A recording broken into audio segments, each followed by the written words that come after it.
Hello lads and lasses, welcome again to the channel. Thank you to everyone's support so far. We're steadily growing with the numbers of subscribers. However, I still need to say this is all about the fun factor. It's not about the numbers, not anything like that, but I'm grateful for everyone's support, either subscribing or not. Everyone's comments on the videos have been great, either good or bad feedback. And I always try to reply to everyone's comments on the videos. So today's video is about my newest acquisition, which is the RocHobby Mogrich. It's a 1/18 scale truck. Got delivered today.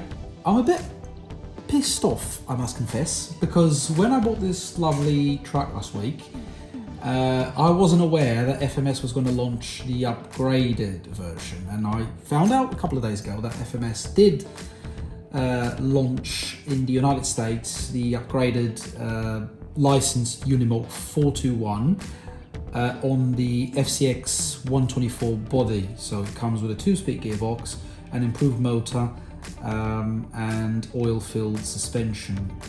However, all of the reviews I've seen out there for this particular truck are still very good, although it has the kind of older electronics, FMS or RocHobby or EasyRC electronics. I've already done a cheeky unboxing, and if you will notice, I've already fitted a driver.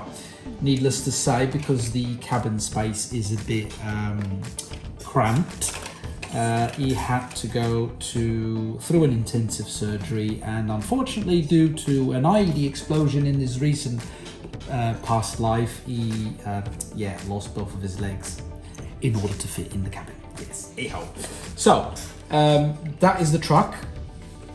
In terms of transmitter, this is the older transmitter. Still looks good. I love these transmitters, don't get me wrong.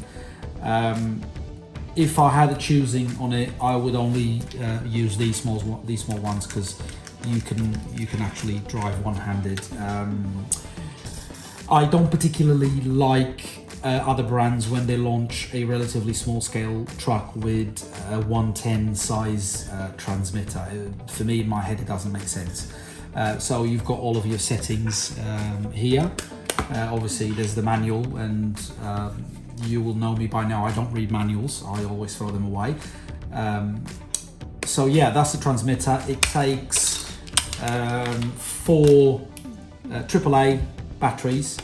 I use these rechargeable batteries because I am environmentally conscious, and because I run these quite a lot, I would have gone through a lot of batteries to run my trucks. In terms of the truck itself, it comes with a normally already known 7.4 volt 380 milliamp battery.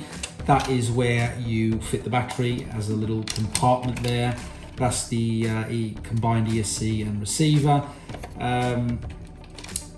For whatever strange reason, this bonnet doesn't click in place. It seems to be always in free mode. I'll have to have a quick look at that eventually. Anyway, in terms of the truck itself, it seems, obviously this is a short version chassis.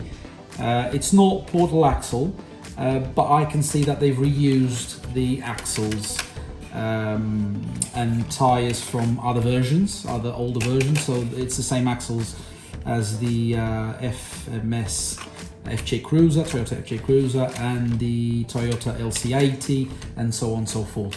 So they've kind of reused the same links, same axles, however on a short chassis, very specific to this particular model, because you can see it's a relatively wheelbase short model. So it's a lovely scaled truck. You can clearly see it's based on the Unimog, inspired on the Unimog, although not licensed.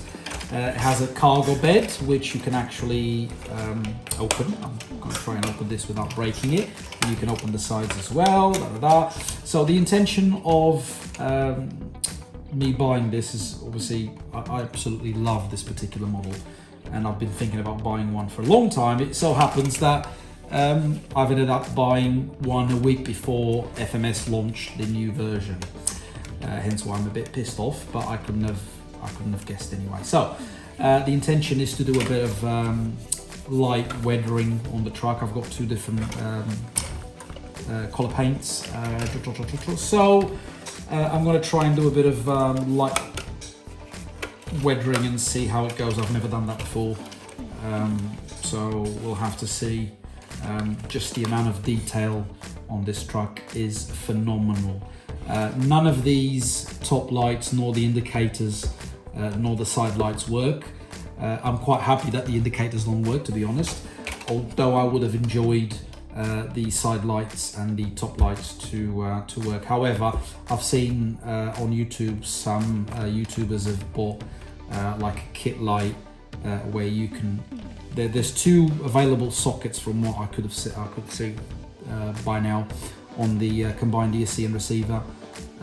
Two slots that you can, if you buy a kit, I wouldn't know which kit would fit this, to be honest, but I think a bit of a Google research will get there.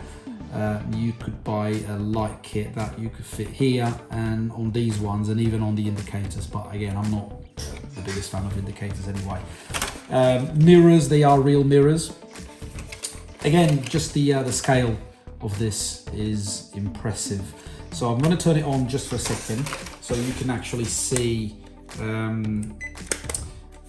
what the car is capable of.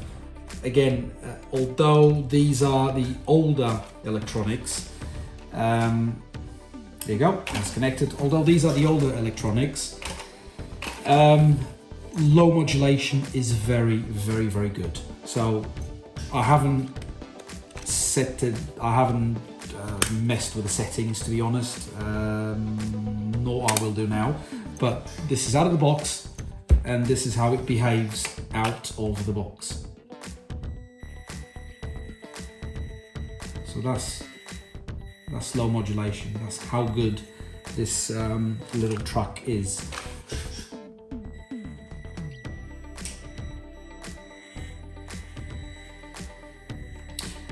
Like the older versions of combined ECS, it can be a bit jolty. It only has one gear, so it can be a bit jolty when you're going over some obstacles. But again, at the end of the day, it is a lovely scale truck. The backlights do work, but only when you reverse. I would have loved them to be on all the time, but yeah, for whatever reason, they just kept it like that. They only work when you actually reverse. So yeah, that's the review, out of the box kind of review-ish of the RocHobby 118 scale Mogrich. Lovely truck. I will keep you lads and lasses up to date with the weathering of the truck. Hopefully you've enjoyed the video. Again, this was a very quick review. I will have to test this at some point at my back garden crawler course. I'm sure it will do great, because obviously it has a very short wheelbase and the tyres are actually quite squishy, quite softy. So I'm sure it will do great. And then eventually what this car actually needs is mud.